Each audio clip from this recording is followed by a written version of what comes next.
Hi hello friends, welcome to the GK smart circle YouTube channel. ಈಗ ನಾವು April 10, 2024ನೇ ಸಾಲಿನ ಪ್ರಮುಖ ಪ್ರಚಲಿತ ಘಟನೆಗಳನ್ನು ಕುರಿತು ಚರ್ಚೆ ಮಾಡೋಣ. ನಿಮಗೆಲ್ಲ ಗೊತ್ತಿರಲಿ, ಪ್ರತಿದಿನ ನಾನು ಕನ್ನಡದ ಪ್ರಜಾವಾಣಿ ಸೇರಿದಂತೆ ಕನ್ನಡದ ಇತರ ಎಲ್ಲ ನ್ಯೂಸ್ ಪೇಪರ್ಗಳು, ಇಂಗ್ಲೀಷ್ನ ದಿ ಹಿಂದೂ ಮತ್ತು ಕೇಂದ್ರ ಸರ್ಕಾರ ಪ್ರತಿದಿನ ಅಪ್ಡೇಟ್ ಮಾಡ್ತಕ್ಕಂಥ PIB ನ್ಯೂಸ್ ಪೇಪರ್ಗಳ ಪ್ರಮುಖ ಪ್ರಚಲಿತ ಘಟನೆಗಳನ್ನು ನಿಮ್ಮ ಮುಂದೆ ತರ್ತಾ ಇರ್ತೀನಿ. ಹಾಗಾದರೆ ಇವತ್ತಿನ ಕ್ವಶ್ಚನ್ ನಂಬರ್ 1 ಏನಿದೆ ಅಂತ ನೋಡೋಣ ಬನ್ನಿ. ಇತ್ತೀಚೆಗೆ ಭಾರತ ದೇಶವು ಕೆಳಗಿನ ಯಾವ ದೇಶ ನಿರ್ಮಿಸಿದ 24 Igla S man portable air defence system, ಅಂದರೆ ಇದನ್ನು ಶಾರ್ಟಾಗಿ ನಾವು ಮ್ಯಾನ್ ಪ್ಯಾಡ್ಸ್ ಅಂತ ಕರಿತೀವಿ. ನೋಡಿ, ಮ್ಯಾನ್ ಪ್ಯಾಡ್ಸ್ಗಳಿವು ಮತ್ತು 100 ಕ್ಷಿಪಣಿಗಳ ಮೊಟ್ಟ ಮೊದಲ ಬ್ಯಾಚನ್ನು ಭಾರತ ಸ್ವೀಕರಿಸಿದೆ. Most important. So Igla S man portable air defence system ಸರಿಯಾಗಿರ್ತಕ್ಕಂಥ ಉತ್ತರ ರಷ್ಯಾ ದೇಶ ನಿರ್ಮಿಸಿದೆ. ನೋಡಿ, ಈಗ್ಲಾ ಎಸ್ ಮ್ಯಾನ್ ಪೋರ್ಟಬಲ್ ಸಿಸ್ಟಮ್ಗಳನ್ನು ಅಂದರೆ ಮ್ಯಾನ್ ಪ್ಯಾಡ್ಸ್ಗಳನ್ನು ಉತ್ಪಾದನೆಗೆ ಭಾರತ ಮತ್ತು ರಷ್ಯಾ ದೇಶವು ಒಪ್ಪಂದ ಮಾಡಿಕೊಂಡಿದೆ. ಸೊ ಮೊದಲ ಹಂತದಲ್ಲಿ ರಷ್ಯಾ ನಿರ್ಮಾಣ ಮಾಡಿ ಭಾರತಕ್ಕೆ ಕಳಿಸುತ್ತದೆ. ಇನ್ನು ಉಳಿದಂಥ ಎಲ್ಲ ವಸ್ತುಗಳನ್ನು ಭಾರತದಲ್ಲಿಯೇ ಸ್ವದೇಶೀಯವಾಗಿ ನಿರ್ಮಾಣ ಮಾಡಲಾಗ್ತಾ ಇದೆ. ಸೊ ಇದು ತುಂಬಾ ಇಂಪಾರ್ಟೆಂಟ್. ಇದು ಭಾರತ ಮತ್ತು ರಷ್ಯಾ ದೇಶಗಳ ನಡುವಿನ ಒಪ್ಪಂದವಾಗಿದೆ. ಸೊ ಅಲ್ಲಿ ಮೊದಲ ಹಂತ ರಷ್ಯಾ ಏನು ಕಳಿಸ್ಬೇಕಾಗಿತ್ತು, ಇದೀಗ ಭಾರತಕ್ಕೆ ಬಂದು ತಲುಪಿದೆ. ಇನ್ನು ಉಳಿದಂಥ ಎಲ್ಲ ಹಂತಗಳು ಭಾರತದಲ್ಲಿ ಸ್ವದೇಶೀಯವಾಗಿ ಉತ್ಪಾದನೆಯಾಗ್ತಾ ಇದೆ. ಹೆಚ್ಚಿನ ಮಾಹಿತಿಯನ್ನು ನಾವು ತಿಳ್ಕೊಳ್ಳೋಣ. So Indian army gets portable Igla S air defence system. So ಇಲ್ಲಿ ಭಾರತಕ್ಕೆ ಬಂದು ತಲುಪಿರ್ತಕ್ಕಂಥದ್ದು ಏನೇನಿದೆ, ಇದರ ಯೂಸ್ ಏನು, ಎಲ್ಲ ಮಾಹಿತಿ ನೋಡೋಣ. ಭಾರತದಲ್ಲಿ ದೇಶೀಯ ಉತ್ಪಾದನೆಯನ್ನು ಒಳಗೊಂಡ ದೊಡ್ಡ ಒಪ್ಪಂದದ ಭಾಗವಾಗ ಭಾರತೀಯ ಸೇನೆಯು 24 ರಷ್ಯಾ ನಿರ್ಮಿತ Igla S man portable air defence system ಮತ್ತು 100 ಕ್ಷಿಪಣಿಗಳ ಮೊದಲ ಬ್ಯಾಚನ್ನು ಸ್ವೀಕರಿಸಿದೆ. ಈ ಸಂಗ್ರಹಣೆಯು ಸೇನೆಯ ಅತಿ ಕಡಿಮೆ ವ್ಯಾಪ್ತಿಯ ವಾಯು ರಕ್ಷಣಾ ಅಂದರೆ ವಿಶಾಡದ್ ಅಂತ ಕರಿತೀವಿ. ಸೊ ಇದು ಇಂಪಾರ್ಟೆಂಟ್ ಆಗುತ್ತೆ. ಇದರ ಸಾಮರ್ಥ್ಯಗಳನ್ನು ಹೆಚ್ಚಿಸುವ ಗುರಿಯನ್ನು ಹೊಂದಿದೆ.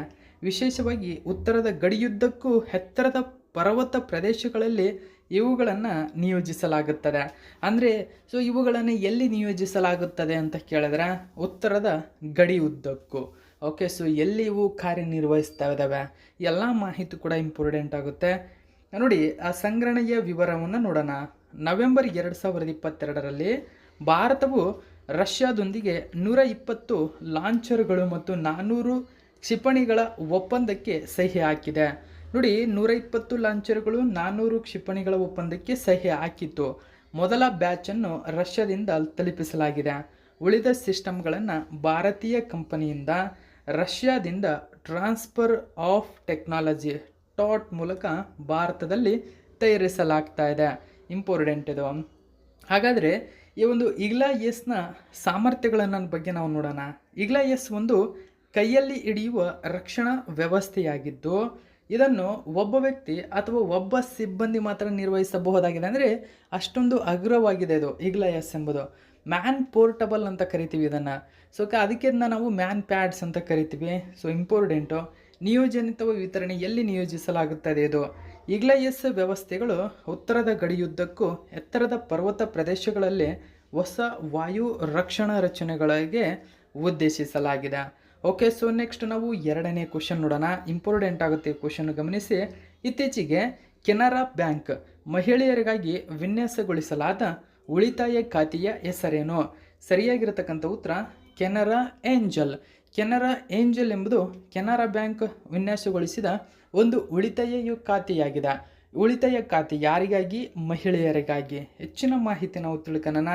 Canara bank launched loan for health ಕೇರ್ಗೆ ಸಂಬಂಧಪಟ್ಟಂತೆ ಒಂದು ಯೋಜನೆ, ಜೊತೆಗೆ ಸೇವಿಂಗ್ಸ್ ಅಕೌಂಟಿಗಾಗಿ ಮಹಿಳೆಯರಿಗಾಗಿ ಒಂದು ಯೋಜನೆಯನ್ನು ಜಾರಿಗೆ ತಂದಿದೆ. ಸೊ ಅವೆಲ್ಲ ಯಾವ್ಯಾವ ಯೋಜನೆಗಳು, ಎಲ್ಲ ಮಾಹಿತಿ ಕೂಡ ನಾವು ತಿಳ್ಕೊಳ್ಳೋಣ. ಸೊ ಓಕೆ, ಇಲ್ಲಿ ನೀವು ಗಮನಿಸಬಹುದು ಕೆನರಾ ಏಂಜಲ್ ಆಗಿರ್ಬೋದು ಹೆಲ್ತ್ಗಾಗಿ ಹೊಸ ಹೊಸ ಯೋಜನೆಗಳನ್ನು ಘೋಷಣೆ ಮಾಡಿದೆ. ಆ ಎಲ್ಲ ಮಾಹಿತಿ ನಿಮ್ಮ ಮುಂದೆ ತಂದಿದ್ದೇನೆ. ಕೆನರಾ ಬ್ಯಾಂಕ್ ಕೆನರಾ ಹಿಲ್ ಅನ್ನು ಪರಿಚಯಿಸಿದೆ. ನೋಡಿ, ತುಂಬಾ ಇಂಪಾರ್ಟೆಂಟು ಸ್ನೇಹಿತರೆ. ನೀವು ಕೆನರಾ ಏಂಜಲ್ ಅಷ್ಟೇ ಅಲ್ಲದೆ ಕೆನರಾ ಹಿಲ್ ಕೂಡ ಇಂಪಾರ್ಟೆಂಟ್ ಆಗುತ್ತೆ. ಕೆನರಾ ಬ್ಯಾಂಕ್ ಕೆನರಾ ಹಿಲ್ ಅನ್ನು ಪರಿಚಯಿಸುತ್ತಿದೆ. ಹಾಗಾದರೆ ಇದರ ಉದ್ದೇಶವೇನು? ಆಸ್ಪತ್ರೆಯ ವೆಚ್ಚಗಳನ್ನು ಸರಿದೂಗಿಸಲು ಮತ್ತು ಆರೋಗ್ಯ ರಕ್ಷಣೆಯ ವಿಮೆ ಕ್ಲೈಮ್ಗಳನ್ನು ನಿರ್ದಿಷ್ಟವಾಗಿ ಥರ್ಡ್ ಪಾರ್ಟಿ ಅಡ್ಮಿನಿಸ್ಟ್ರೇಟರ್ಸ್ TPA ಮೂಲಕ ವ್ಯಕ್ತಿಗಳು ಮತ್ತು ಅವರ ಅವಲಂಬಿತರಿಗೆ ಹೊಂದಿಸಲು ವಿನ್ಯಾಸಗೊಳಿಸಲಾದ ವಿಶೇಷ ಸಾಲ ಉತ್ಪನ್ನವಾಗಿದೆ. ಗಮನಿಸಬಹುದು. ಹಾಗಾದರೆ ಕೆನರಾ ಹಿಲ್ಸ್ ಹಿಲ್ ಉದ್ದೇಶವೇನು? ಓಕೆ, ಕೆನರಾ ಹಿಲ್ ಎಂಬುದು ಆಸ್ಪತ್ರೆಯ ವೆಚ್ಚಗಳನ್ನು ಸರಿಹೊಂದಿಸಲು ಮತ್ತು ಆರೋಗ್ಯ ರಕ್ಷಣೆಯ ವಿಮೆ ಕ್ಲೈಮ್ಗಳನ್ನು ನಿರ್ದಿಷ್ಟವಾಗಿ TPA ಮೂಲಕ ವ್ಯಕ್ತಿಗಳು ಮತ್ತು ಅವರ ಅವಲಂಬಿತರಿಗೆ ಹೊಂದಿಸಲು ವಿನ್ಯಾಸಗೊಳಿಸಲಾಗಿದೆ. ಅಂದರೆ ಇದೊಂದು ಹೆಲ್ತ್ ಕೇರ್ ಯೋಜನೆಯಾಗಿದೆ. ಕೆನರಾ ಹಿಲ್ ಎಂಬುದು ಒಂದು ಹೆಲ್ತ್ ಕೇರ್ ಯೋಜನೆ. ಓಕೆ, ಇದು ಇಂಪಾರ್ಟೆಂಟು. ಎರಡನೇ ಪಾಯಿಂಟ್ ಅಂತಂದರೆ ಕೆನರಾ ಬ್ಯಾಂಕ್ ಮಹಿಳೆಯರಿಗಾಗಿ ವಿನ್ಯಾಸಗೊಳಿಸಲಾದ ಉಳಿತಾಯ ಖಾತೆ ಕೆನರಾ ಏಂಜಲನ್ನು ಪ್ರಾರಂಭಿಸಿದೆ. ಇದು ಕ್ಯಾನ್ಸರ್ ಕೇರ್ ಪಾಲಿಸಿಯಾಗಿದೆ. ಪೂರ್ವ ಅನುಮೋದಿತ ವೈಯಕ್ತಿಕ ಸಾಲಗಳು ಅಂದರೆ ಕೆನರಾ ರೆಡಿ ಕ್ಯಾಶ್ ಮತ್ತು ಟರ್ಮ್ ಡೆಪಾಸಿಟ್ಗಳ ವಿರುದ್ಧ ಆನ್ಲೈನ್ ಸಾಲಗಳಂತಹ ವಿಶಿಷ್ಟ ವೈಶಿಷ್ಟ್ಯಗಳನ್ನು ನೀಡುತ್ತದೆ. ಕೆನರಾ ಮೈ ಮಿನಿ ಎಂಬುದು ಇದರಲ್ಲಿ ಮಹಿಳೆಯರಿಗೆ ಆರ್ಥಿಕವಾಗಿ ಮತ್ತು ಸಬಲೀಕರಣಗೊಳಿಸುವ ಗುರಿಯನ್ನು ಹೊಂದಿದೆ.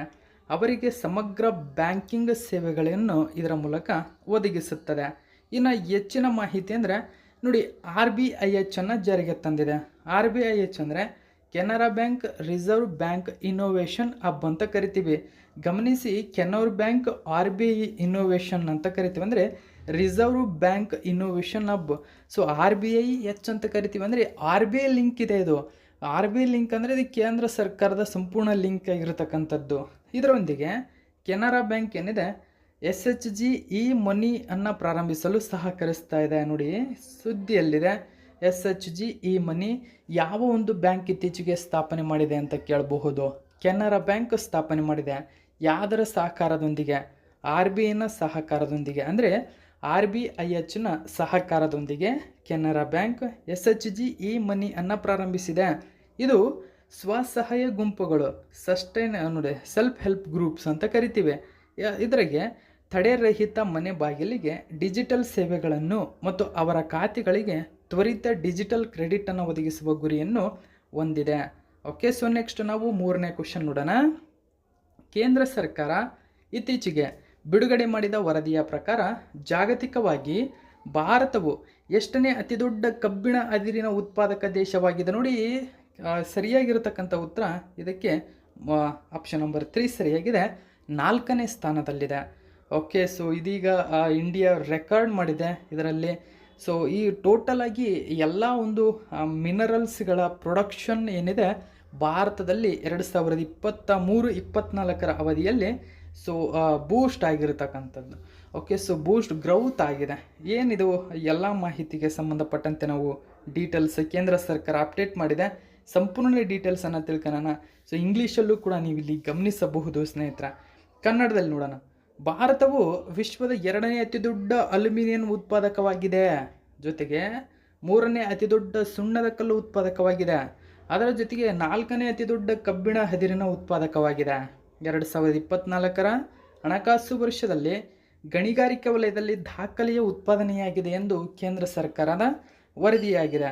ಅಷ್ಟಲ್ಲದೆ ನೀವು ಗಮನಿಸಬಹುದು, ಫೈನಾನ್ಷಿಯಲ್ 2024 ಅವಧಿಯಲ್ಲಿ ಅಂದರೆ ಏಪ್ರಿಲ್ ಅಂದ್ರೆ ಫೆಬ್ರವರಿ 11 ಆ ಒಂದು ತಿಂಗಳ ಅವಧಿಯಲ್ಲಿ, ಅಂದರೆ 11 ತಿಂಗಳ ಅವಧಿಯಲ್ಲಿ ಕಬ್ಬಿಣದ ಅದಿರು ಉತ್ಪಾದನೆ 230 ಮಿಲಿಯನ್ ಮೆಟ್ರಿಕ್ ಟನ್ಗಳಷ್ಟು ಹೆಚ್ಚಾಗಿದೆ. ಸೊ ಫೈನಾನ್ಷಿಯಲಿ 2024 ಅದೇ ಅವಧಿಯಲ್ಲಿ ಟೋಟಲಾಗಿ 252 ಮಿಲಿಯನ್ ಮೆಟ್ರಿಕ್ ಟನ್ಗೆ 9.6% ಹೆಚ್ಚಳವಾಗಿದೆ. ಸೊ ಇದರಿಂದಾಗಿ ಜಾಗತಿಕವಾಗಿ 4ನೇ ಸ್ಥಾನಕ್ಕೇರಿದೆ ಇದರ ಉತ್ಪಾದನೆಯಲ್ಲಿ. ಓಕೆ, ಫೈನಾನ್ಷಿಯಲಿ 2024ರಲ್ಲಿ ಪೂರ್ಣ ವರ್ಷದ ಕಬ್ಬಿಣದ ಅದಿರು ಉತ್ಪಾದನೆಯು ಫೈನಾನ್ಷಿಯಲ್ ಇಯರ್ 2023 ಉತ್ಪಾದನಾ ದಾಖಲೆಯ 258 ಮಿಲಿಯನ್ ಮೆಟ್ರಿಕ್ ಟನ್ನನ್ನು ಕೂಡ ಮೀರಿಸುತ್ತದೆ ಎಂದು ವರದಿ ಮಾಡಿದೆ. ಸೊ ಆ ಕಾರಣಕ್ಕಾಗಿ ಈ ಕ್ವೆಶ್ಚನ್ ಕೂಡ ತುಂಬ ಇಂಪಾರ್ಟೆಂಟು. ನೆಕ್ಸ್ಟ್ ನಾವು 4ನೇ ಕ್ವೆಶ್ಚನ್ ನೋಡೋಣ. ಯುಗಾದಿ ಹಬ್ಬವನ್ನು ದಕ್ಷಿಣ ಭಾರತದಲ್ಲಿ ಅಂದರೆ ಕರ್ನಾಟಕ, ಆಂಧ್ರ ಪ್ರದೇಶ, ತೆಲಂಗಾಣದಲ್ಲಿ ಹೊಸ ವರ್ಷವೆಂದು ನಾವು ಆಚರಣೆ ಮಾಡ್ತೀವಿ. ನೋಡಿ, ಯುಗಾದಿ ಹಬ್ಬದಂದೇ ನಮ್ಮದು ಹೊಸ ವರ್ಷ ಆಚರಣೆ ಆಗುತ್ತದೆ. ಹಾಗಾದರೆ ಇದೇ ಯುಗಾದಿ ಹಬ್ಬವನ್ನು ಮಹಾರಾಷ್ಟ್ರದಲ್ಲಿ ಯಾವ ಹೆಸರಿನೊಂದಿಗೆ ಆಚರಿಸಲಾಗುತ್ತದೆ? ನೋಡಿ, ಕರ್ನಾಟಕ, ಆಂಧ್ರ ಪ್ರದೇಶ, ಮಹಾರಾಷ್ಟ್ರದಲ್ಲಿ ತೆಲಂಗಾಣದಲ್ಲಿ ನಾವು ಯುಗಾದಿ ಅಂತಕ್ಕಂಥ ಹೆಸರಿನೊಂದಿಗೆ ಮೆನ್ಷನ್ ಮಾಡ್ತೀವಿ. ಆದರೆ ಯುಗಾದಿ ಹಬ್ಬವನ್ನು ಮಹಾರಾಷ್ಟ್ರದಲ್ಲಿ ಮತ್ತು ಭಾರತದ ವಿವಿಧ ರಾಜ್ಯಗಳಲ್ಲಿ ವಿವಿಧ ಹೆಸರಿನೊಂದಿಗೆ ಕರೆಯಲಾಗುತ್ತದೆ. ಆದರೆ ಮಹಾರಾಷ್ಟ್ರದಲ್ಲಿ ಯಾವ ಹೆಸರಿನೊಂದಿಗೆ ಕರೀತಾರೆ? ಸೊ ಗುಡಿ ಪಡ್ವಾ. ನಾವು ಯುಗಾದಿಯನ್ನು ಇಲ್ಲಿ ಆಚರಣೆ ಮಾಡಿದರೆ ಮಹಾರಾಷ್ಟ್ರದಲ್ಲಿ ಗುಡಿ ಪಡ್ವವನ್ನು ಆಚರಣೆ ಮಾಡ್ತಾರೆ. ಆ ಗುಡಿ ಪಡ್ವವೇ ಯುಗಾದಿ ಹಬ್ಬ. ಅವರಿಗೆ ಅದು ಹೊಸ ವರ್ಷ, ನಮಗೆ ಯುಗಾದಿ ಹೊಸ ವರ್ಷ, ಅದು ಗುಡಿ ಪಡ್ವ ಅವರಿಗೆ ಹೊಸ ವರ್ಷವಾಗಿರುತ್ತದೆ. ಸೊ ಓಕೆ, ಸೊ ಈ ಮಾಹಿತಿ ಇಂಪಾರ್ಟೆಂಟು. ಆ ಚೈತ್ರ ಮಾಸದಂದು ಇದನ್ನು ಆಚರಣೆ ಮಾಡಲಾಗುತ್ತದೆ. ಇದರ ಹೆಚ್ಚಿನ ಮಾಹಿತಿ ನೋಡೋಣ. ಇದೊಂದು ಹಿಂದೂ ಹೊಸ ವರ್ಷವಾಗಿದೆ. ಗಮನಿಸಿ, ಇದೊಂದು ಹಿಂದೂ ಹೊಸ ವರ್ಷವಾಗಿದೆ. ಯಾವಾಗ ಬರುತ್ತದೆ? ಚೈತ್ರ ಮಾಸದ ಶುಕ್ಲ ಪಕ್ಷದ ಮೊಟ್ಟ ಮೊದಲ ದಿನವಾಗಿರುತ್ತದೆ. ಅಂದರೆ ಪ್ರತಿಪದ ತಿಥಿ ಎಂದು ಸಂಭವಿಸುತ್ತದೆ ಇದು. ಓಕೆ, ಸೊ 2024ರಲ್ಲಿ ಹಿಂದೂ ಹೊಸ ವರ್ಷ ಏಪ್ರಿಲ್ 9ರಂದು ಬಂದಿರುತ್ತದೆ. ವಿಕ್ರಮ್ ಸಂವತ್ 2081 ಆಗಲಿದೆ ಸ್ನೇಹಿತರೆ. ಇದು ಗಮನಿರೋದ್ರಲ್ಲಿ. ಸೊ ವಿಕ್ರಮ ಸಂವತ್ಸರ 2081 ಆಗಿರುತ್ತದೆ. ಓಕೆ, ಸೊ ಶಕ ವರ್ಷವನ್ನು ಆರಂಭಿಸಿದ್ದಂತ ನೀವು ಗಮನಿಸಬಹುದು. ಅವೆಲ್ಲವೂ ಹೊಸ ವರ್ಷದಂದು ಆರಂಭಿಸಿದಂಥದ್ದು. ಅಂದರೆ ಯಾವುದೇ ಈ ಕುಶಾಣರ ದೊರೆ ಆಗಿರ್ಬೋದು 6ನೇ ವಿಕ್ರಮಾದಿತ್ಯ ಆಗಿರ್ಬೋದು, 1ನೇ ಪುಲಕೇಶಿ ಆಗಿರ್ಬೋದು, ಸೊ 1ನೇ ಚಂದ್ರಗುಪ್ತ ಆಗಿರ್ಬೋದು, ಇವರೆಲ್ಲ ಏನು ಆರಂಭಿಸಿದಂತಹ ಶಕ ವರ್ಷಗಳಾಗಿರ್ಬೋದು. ಸೊ ಆ ವರ್ಷಗಳು ಆ ಒಂದು ಯುಗಾದಿ ಹಬ್ಬದ ಸಂದರ್ಭವಾಗಿರುತ್ತದೆ ಎಂಬುದನ್ನು ನೀವು ಗಮನದಲ್ಲಿರಬೇಕು. ಇದೇ ರೀತಿಯಲ್ಲಿ ಯುಗಾದಿಯನ್ನು ತೆಲುಗು ಹೊಸ ವರ್ಷವೆಂದು ಕರೆಯುತ್ತಾರೆ. ಇದು ಆಂಧ್ರ, ತೆಲಂಗಾಣ, ಕರ್ನಾಟಕ ರಾಜ್ಯಗಳಲ್ಲಿ ಆಚರಿಸಲಾಗುವ ಮಹತ್ವದ ಹಬ್ಬವಾಗಿದೆ. ಮಹಾರಾಷ್ಟ್ರದಲ್ಲಿ ಇದನ್ನು ಗುಡಿ ಪಡ್ವಾ ಎಂದು ಕರೆಯಲಾಗುತ್ತದೆ. ಇದನ್ನು ಗುಡಿ ಪಾಡ್ವಾಂ ವರ್ಗ ಎಂದು ಕೂಡ ಕರೆಯಲಾಗ್ತಾರೆ. ಸೊ ಜಮ್ಮು ಮತ್ತು ಕಾಶ್ಮೀರದಲ್ಲಿ ಇದೇ ಸಂದರ್ಭದಲ್ಲಿ ನವ್ರೇ ಅಂತ ಕರೀತಾರೆ. ಇಂಪಾರ್ಟೆಂಟು ಸ್ನೇಹಿತರೆ, ಇದು ನವ್ರೇ ಅಂತ ಕರಿತೀವಿ. ಮಣಿಪುರದಲ್ಲಿ ಇದನ್ನು ಸಜೀಬು ಚಿರಾಬಾ ಅಂತ ಕರೀತಾರೆ. ನೋಡಿ, ಸಜೀಬು ಚಿರಾಬಾ ಎಂದು ಆಚರಿಸಲಾಗುತ್ತದೆ. ಸೊ ಇಲ್ಲಿ ವಿವಿಧ ರಾಜ್ಯಗಳಲ್ಲಿ ಈ ಒಂದು ಹೆಸರಿನೊಂದಿಗೆ ಆಚರಿಸಲಾಗುತ್ತದೆ. ನೆಕ್ಸ್ಟ್ ನಾವು 5ನೇ ಕ್ವಶನ್ ಏನಿದೆ ಅಂತ ನೋಡೋಣ. 42 ವರ್ಷಗಳಲ್ಲಿ ಮಾಂಟೆ ಕಾರ್ಲೋ ಮಾಸ್ಟರ್ಸ್ನ, ನೋಡಿ ಮಾಂಟೆ ಕಾರ್ಲೋ ಮಾಸ್ಟರ್ಸ್ನ ಮುಖ್ಯ ಡ್ರಾಗೆ ಅರ್ಹತೆ ಪಡೆದಂತಹ ಮೊಟ್ಟ ಮೊದಲ ಭಾರತೀಯ ಟೆನ್ನಿಸ್ ಆಟಗಾರ ಎಂಬ ಹೆಗ್ಗಳಿಕೆಗೆ ಇತ್ತೀಚೆಗೆ ಕೆಳಗಿನ ಯಾವ ಆಟಗಾರ ಪಾತ್ರರಾಗಿದ್ದಾರೆ? ಸುಮಿತ್ ನಗಲ್. ಆಪ್ಷನ್ ನಂಬರ್ 4 ಸರಿಯಾಗಿದೆ. ನೋಡಿ, Sumit Nagal created history.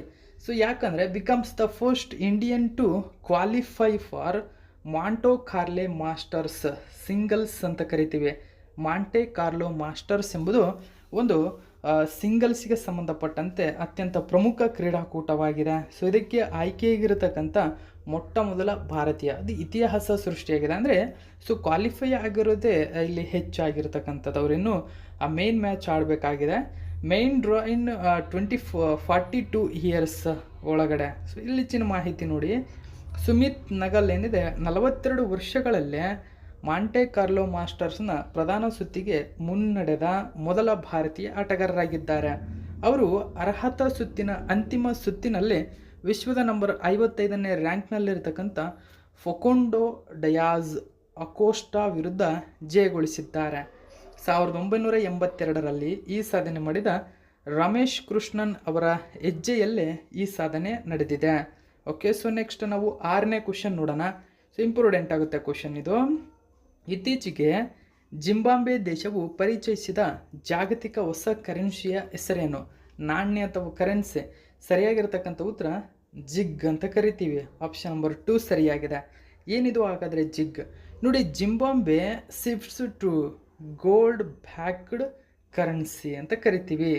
So gold backed currency.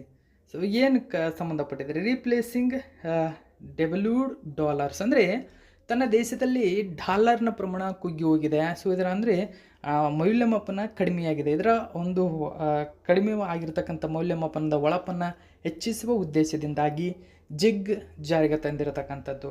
ಮಾಹಿತಿ ತಿಳ್ಕೊಳ್ಳೋಣ. ನೀವಿಲ್ಲಿ ಗಮನಿಸಬಹುದು, ಜಿಗ್ ಅಂದರೆ ಜಿಂಬಾಬ್ವೆಯ ಹೊಸ ಚಿನ್ನದ ಕರೆನ್ಸಿ. ನೋಡಿ, ಇದೊಂದು ಚಿನ್ನದ ಕರೆನ್ಸಿ ಆಗಿದೆ. ಕರೆನ್ಸಿ ಹೆಸರು ಜಿಂಬಾಬ್ವೆ ಗೋಲ್ಡ್, ಜಿಗ್ ಅಂತ ಕರಿತೀವಿ. ಇದು ಹೆಚ್ಚಿನ ಹಣದುಬ್ಬರದ ಕಾಳಜಿಯನ್ನು ಪರಿಹರಿಸಲು ವ್ಯಾಪಾರವನ್ನು ಪ್ರಾರಂಭಿಸಿದೆ. ನೋಡಿ, ಹಣದುಬ್ಬರದ ಕಾಳಜಿಗೆ ಸಂಬಂಧಪಟ್ಟಿದೆ ಇದು. ಅಂದರೆ RTGS ಅಂದರೆ real time gross settlement dollar ಅಂತ ಕರಿತೀವಿ. ಇದರ ಬದಲಿಗೆ ಇದು ಏನು ಮಾಡಿದೆ ಇದು ಅಂದರೆ ಈಗ 13.56 ಜಿಗ್ನಿಂದ $1 ಆರಂಭಿಕ ವಿನಿಮಯ ದರದೊಂದಿಗೆ ಪ್ರಾರಂಭಿಸಿದೆ. ಅಂದರೆ ಡಾಲರ್ನ ಪ್ರಕಾರ ಇದು 12 ಪಟ್ಟು ಹೆಚ್ಚಾಗಿರತಕ್ಕಂಥದ್ದನ್ನು ನೀವಿಲ್ಲಿ ಗಮನಿಸಬಹುದು. ಹೊಸ ಗೋಲ್ಡ್ ಕರೆನ್ಸಿ ಆಗಿರತಕ್ಕಂಥ ಜಿಗ್ ಡಾಲರ್ಗಿಂತ ಹೆಚ್ಚಿನ ಮೌಲ್ಯ ಹೊಂದಿದೆ. ಕಾರಣ ತನ್ನ ದೇಶದಲ್ಲಿರ್ತಕ್ಕಂಥ ಹಣದುಬ್ಬರದ ಕಾಳಜಿಯನ್ನು ಒಂದು ಕಡಿಮೆ ಮಾಡುವ ಉದ್ದೇಶವನ್ನು ಹೊಂದಿದೆ. ಓಕೆ, ಇದೀಗ RTGS ಗಮನಾರ್ಹವಾದ ಅಪಮೌಲ್ಯೀಕರಣವನ್ನು ಅನುಭವಿಸಿತು. ಕರೆನ್ಸಿ ಬದಲಾವಣೆಯ ಮೊದಲು ಅದರ ಮೌಲ್ಯದ ಸುಮಾರು 80% ಕಳೆದುಕೊಂಡಿದೆ. ಹಾಗಾದರೆ ನಾವು ಜಿಂಬಾಬ್ವೆ ದೇಶದ ಬಗ್ಗೆ ತಿಳ್ಕೊಳ್ಳೋಣ. ಜಿಂಬಾಬ್ವೆ ಎಂಬುದು ಆಫ್ರಿಕಾ ಖಂಡದ ದಕ್ಷಿಣ ಭಾಗದಲ್ಲಿ ಜಾಂಬೇಜಿ ಮತ್ತು ಲಿಂಪೋಪೋ ನದಿಗಳ ನಡುವೆ ಕಂಡುಬರತಕ್ಕಂಥ ಒಂದು ರಾಷ್ಟ್ರ. ರಾಜಧಾನಿ ಹರಾರೆ.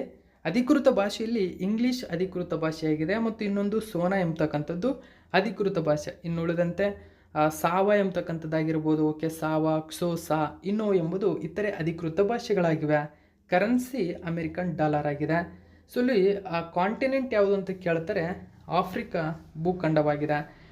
ಪ್ರಸ್ತುತ ಅಧ್ಯಕ್ಷರು ಎಮರ್ಸನ್ ನಂಗ್ಮಾಂಗ್ವಾ ಅಂತ ಕರಿತೀವಿ. ಇದು ಕೂಡ ನೆನಪಿರಲಿ. ನೆಕ್ಸ್ಟ್ ನಾವು 7ನೇ ಕ್ವಶನ್ ನೋಡೋಣ. ಗಮನಿಸಿ ಸ್ನೇಹಿತರೆ, ಇಂಪಾರ್ಟೆಂಟ್ ಆಗುತ್ತೆ.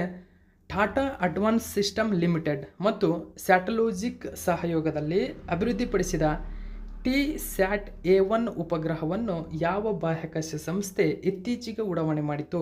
ನೋಡಿ, TSAT-1A ಅಂತ ಕರಿತೀವಿ. TSAT-1A ಸ್ಯಾಟಲೈಟ್ ಸರಿಯಾಗಿರತಕ್ಕಂಥ ಉತ್ತರ ಆಪ್ಷನ್ ನಂಬರ್ 2 ಸ್ಪೇಸ್ ಎಕ್ಸ್. ಈ ಒಂದು ಮಾಹಿತಿಯನ್ನು ಬಿಸ್ನೆಸ್ ಟುಡೇ ನ್ಯೂಸ್ ಪೇಪರಲ್ಲಿ ಕೊಟ್ಟಿದ್ದಾರೆ. ನೋಡಿ, ಟಾಟಾ ಕಂಪನಿ ಅಭಿವೃದ್ಧಿಪಡಿಸಿದೆ. Made in India military grade satellite successfully placed in orbit by SpaceX rocket. Space ಎಕ್ಸ್ನ ರಾಕೆಟ್ ಮೂಲಕ ಉಡಾವಣೆ ಮಾಡಿದೆ. ತುಂಬಾ ಇಂಪಾರ್ಟೆಂಟ್, ಯಾಕಂದರೆ ಟಾಟಾ ಇದನ್ನು ಅಭಿವೃದ್ಧಿಪಡಿಸಿದೆ, ಆದರೆ ಸ್ಪೇಸ್ ಎಕ್ಸ್ ಇದನ್ನು ಉಡಾವಣೆ ಮಾಡಿದೆ.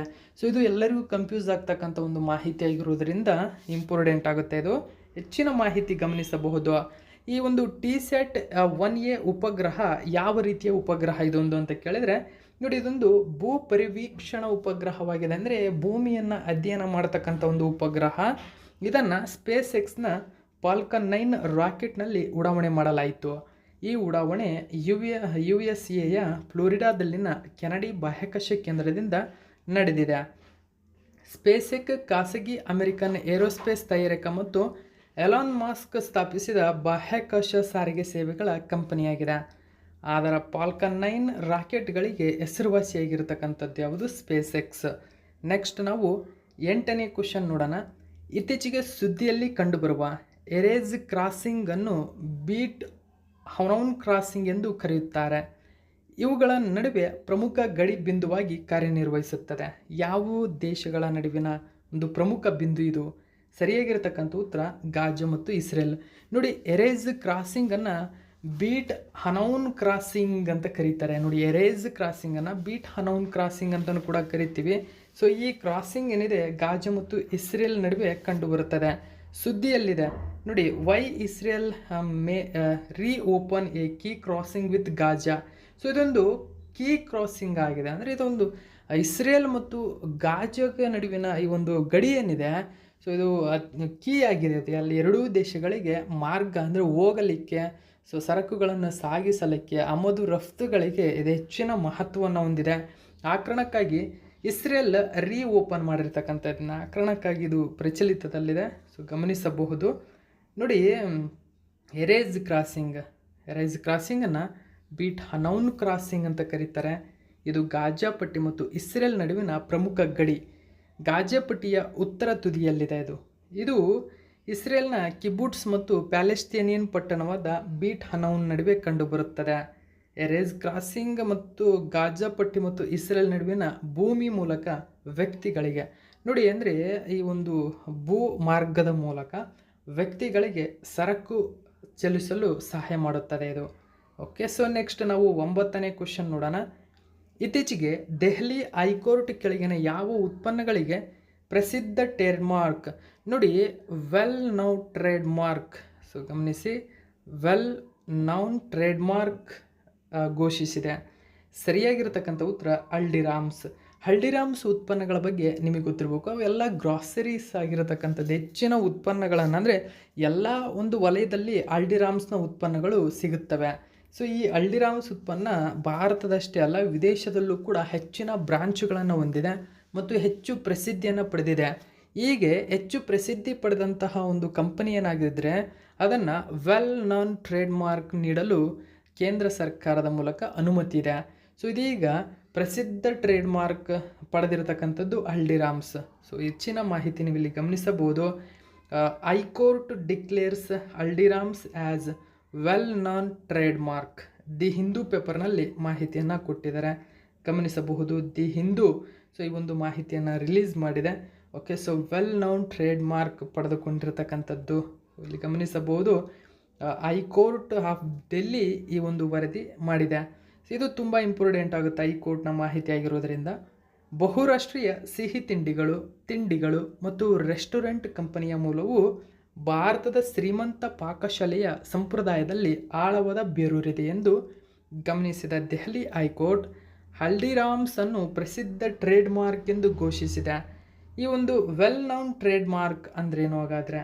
ರಾಷ್ಟ್ರೀಯ, ಭೌಗೋಳಿಕ ಮತ್ತು ಸಾಂಸ್ಕೃತಿಕ ಗಡಿಗಳನ್ನು ಮೀರಿ ಜಾಗತಿಕ ಮಾರುಕಟ್ಟೆಯಾದ್ಯಂತ ಗುರುತಿಸಿದಂತಹ ವಸ್ತುಗಳಿಗೆ ವೆಲ್ ನೌನ್ ಟ್ರೇಡ್ ಮಾರ್ಕ್ ಕೊಡಲಾಗುತ್ತದೆ. ವೆಲ್ ನೌನ್ ಟ್ರೇಡ್ ಮಾರ್ಕ್ ಸ್ಥಿತಿಯನ್ನು ಯಾವುದೇ ಉತ್ಪನ್ನ ಅಥವಾ ಉದ್ಯಮಕ್ಕೆ ನೀಡಬಹುದಾಗಿದೆ. ಗಮನಿಸಿ, ಟ್ರೇಡ್ ಮಾರ್ಕ್ ಆ್ಯಕ್ಟ್ 1999 ಅಡಿಯಲ್ಲಿ ಪ್ರಸಿದ್ಧ ಟ್ರೇಡ್ ಮಾರ್ಕ್ನ ರಕ್ಷಣೆ ಸರಕು ಅಥವಾ ಸೇವೆಗಳ ವರ್ಗಗಳು ಒಂದೇ ಆಗಿಲ್ಲದಿದ್ದರೂ ಸಹ ಗುರುತು ಅಥವಾ ಅದರ ವ್ಯತ್ಯಾಸಗಳ ಅನಧಿಕೃತ ಬಳಕೆಯನ್ನು ತಡೆಯುವುದನ್ನು ಒಳಗೊಂಡಿರುತ್ತದೆ. ಟ್ರೇಡ್ ಮಾರ್ಕ್ ಎನ್ನುವುದು ವ್ಯಾಪಾರ ಸಂಸ್ಥೆಯು ತನ್ನ ಉತ್ಪನ್ನಗಳನ್ನು ಅಥವಾ ಸೇವೆಗಳನ್ನು ಇತರೆ ಘಟಕಗಳಿಂದ ಪ್ರತ್ಯೇಕಿಸಲು ಬಳಸುವ ವಿಶಿಷ್ಟ ಚಿಹ್ನೆ. ನೋಡಿ, ಟ್ರೇಡ್ ಮಾರ್ಕ್ ಅಂದರೆ ಏನು ಅಂತ ನೆನಪಿರಬೇಕು. ಇತರೆ ಉತ್ಪನ್ನಗಳಿಂದ ತನ್ನನ್ನು ಬೇರ್ಪಡಿಸಿಕೊಳ್ಳಲು ರಚನೆಯಾಗಿರತಕ್ಕಂಥ ಒಂದು ವಿಶಿಷ್ಟ ಚಿಹ್ನೆ ಅಥವಾ ಸೂಚಕ ಅದು. ನೆಕ್ಸ್ಟ್ ನಾವು 10ನೇ ಕ್ವಶನ್ ನೋಡೋಣ. ಲೂನರ್ ಪೋಲಾರ್ ಎಕ್ಸ್ಪ್ಲೋರೇಷನ್ ಮಿಷನ್, ಲೂಪೆಕ್ಸ್ ಅಂತ ಕರಿತೀವಿ, ಇತ್ತೀಚೆಗೆ ಸುದ್ದಿಯಲ್ಲಿ ಕಂಡುಬಂದಿದೆ. ಇದು ಯಾವ ಎರಡು ಬಾಹ್ಯಾಕಾಶ ಸಂಸ್ಥೆಗಳ ನಡುವಿನ ಜಂಟಿ ಕಾರ್ಯಕ್ರಮವಾಗಿದೆ? Lunar polar exploration mission.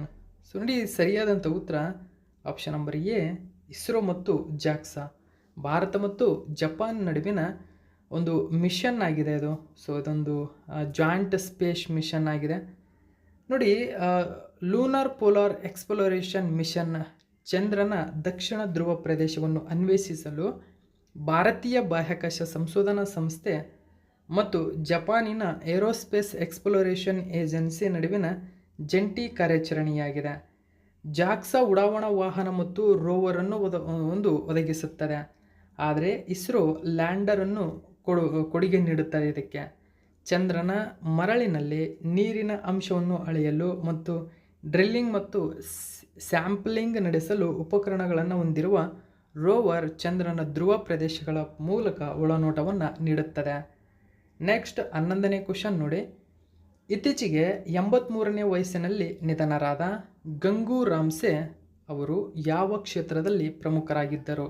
ತುಂಬಾ ಇಂಪಾರ್ಟೆಂಟ್ ಆಗುತ್ತೆ. ಗಂಗು ರಾಮ್ಸೆ ಸರಿಯಾಗಿರ್ತಕ್ಕಂಥ ಉತ್ತರ ಖ್ಯಾತ ಸಿನಿಮಾಟೋಗ್ರಾಫಿಯಷ್ಟಾಗಿದ್ದಾರೆ. ಇವರು ಭಾರತದಾದ್ಯಂತ ಹೆಚ್ಚಿನ ಪ್ರಸಿದ್ಧಿಯನ್ನು ಪಡೆದಂಥವರು ಸಿನಿಮಾಟೋಗ್ರಫಿಯಲ್ಲಿ. ಗಮನಿಸಿ, cinematographer Gangu Ramsay of icon Ramsay brothers. ನೋಡಿ, ರಾಮ್ಸೆ ನೀವು ಕೇಳಿರ್ಬೋದು. ಈ ಒಂದು ಅವರ ಬ್ರದರ್ಸ್ ಆಗಿದ್ದರು. ಇವರು 83ನೇ ವಯಸ್ಸಿನಲ್ಲಿ ನಿಧನ ಹೊಂದಿದ್ದಾರೆ. ಸೊ ಅವರು ವಿಶ್ವ ಪ್ರಸಿದ್ಧಿಯನ್ನು ಪಡೆದಂಥವರು, ಹೆಚ್ಚಿನ ದೊಡ್ಡ ದೊಡ್ಡ ಹಿಟ್ ಚಿತ್ರಗಳಿಗೆ ನಿರ್ಮಾಣ ಮಾಡಿದ್ದಂಥವ್ರು ಇವರು. ನೆಕ್ಸ್ಟ್ 12ನೇ ಕ್ವಶನ್ ನೋಡಿ. ಭಾರತ ಮತ್ತು US ನಂತಹ ದೇಶಗಳಲ್ಲಿ ಪ್ರಜಾಪ್ರಭುತ್ವದ ಸ್ಥಿತಿ ಮತ್ತು ಸಂಭಾವ್ಯ ಸವಾಲುಗಳ ಬಗ್ಗೆ ಕಾಳಜಿಯನ್ನು ಚರ್ಚಿಸಲು ದಿ ಐಡಿಯಾ ಆಫ್ ಡೆಮೋಕ್ರಸಿ ಪುಸ್ತಕದ ಲೇಖಕರು ಯಾರು? The idea of democracy. ನೋಡಿ, ಸರಿಯಾಗಿರ್ತಕ್ಕಂಥ ಉತ್ತರ ಸ್ಯಾಮ್ ಪಿತ್ರೋಡಾ.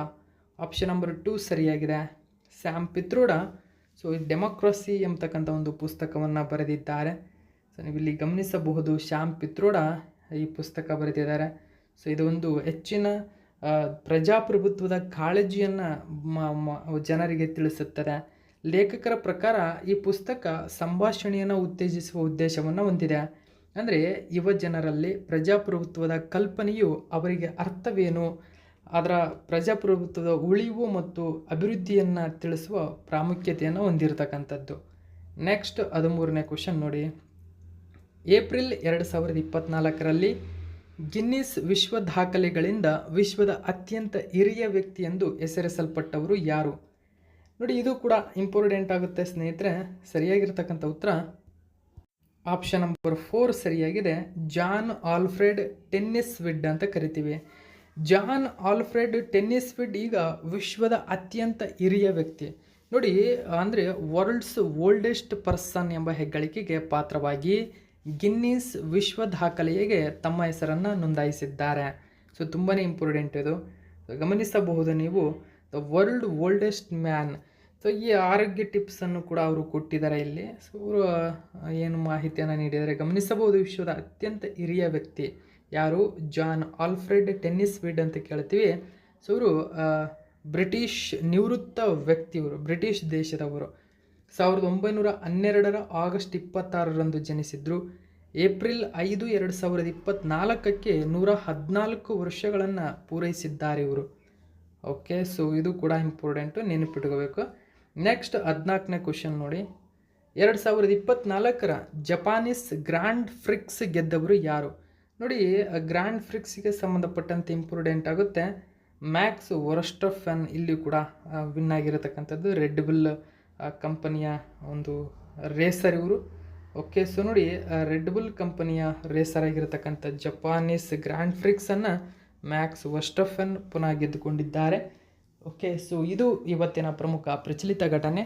ಇದೇ ತರಹದ ಮಾಹಿತಿಯೊಂದಿಗೆ ಮತ್ತೆ ನಿಮ್ಮನ್ನು ಭೇಟಿ ಆಗ್ತೀನಿ. Thank you so much for watching my video friends.